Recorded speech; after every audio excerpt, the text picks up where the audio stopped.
Hello guys, welcome back to my channel UC ফ্যামিলিতে তোমাদের সবাইকে স্বাগতম। বন্ধুরা, আজকে আমি এখানে ইলিশ মাছের মাথা আছে, এই মাথাটাকে দিয়ে আমি চাল কুমড়োর একটা রেসিপি নিয়ে এসেছি। কীভাবে বানাচ্ছি তোমরা দেখো। কড়াই তেলটা গরম হয়ে গেছে, এখন আমি এক এক করে মাছের মাথাগুলোকে একটু ভেজে নেব। বেশি ভাজবো না, অল্প করে সামান্য অল্প ভেজে। এই দেখো, এটা ভাজা হয়ে গেছে, এখন উঠিয়ে ফেলবো। এই মাছ ভাজার তেলটার মধ্যে আমি একটা শুকনো লঙ্কা ফোড়ন দিয়ে দিলাম। এখন একটু কালি জিরা এড করে দিচ্ছি, ফোড়ন দিয়ে দিচ্ছি। এখন এই কাঁচা লঙ্কাটাও দিয়ে দিলাম। এখন এই চাল কুমড়োগুলো দিয়ে দেব। এখন একটু হলুদ দিয়ে দিলাম, স্বাদ মতো নুন। এখন ভালো করে নেড়ে চেড়ে একটুখানি সেদ্ধ হওয়ার জন্য দেব, তারপরে মাছের মাথাটাকে দেব।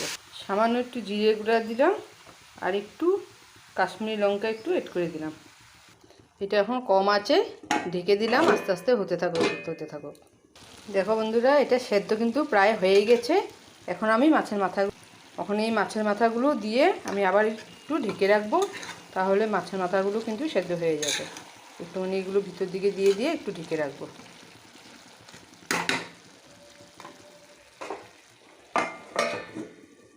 এটা কিন্তু হয়ে গেছে। এখন নামানোর আগে, যেহেতু এটা চাল কুমড়া একটু পাংশা ভাব থাকে, তার জন্য আমি একটু চিনি অ্যাড করে দিচ্ছি। এখন আর একটু টেনে নে, তারপরে নামিয়ে দেবো। এই দেখো বন্ধুরা, ইলিশ মাছের মাথা দিয়ে চাল কুমড়ো হয়ে গেছে। ভালো লাগলে লাইক শেয়ার কমেন্ট অবশ্যই করো বন্ধুরা, আমার পাশে থেকো। সাবস্ক্রাইব করে দিও, শেয়ার করে দিও, লাইক করে দিও, কমেন্ট করো। বাই বাই বন্ধুরা।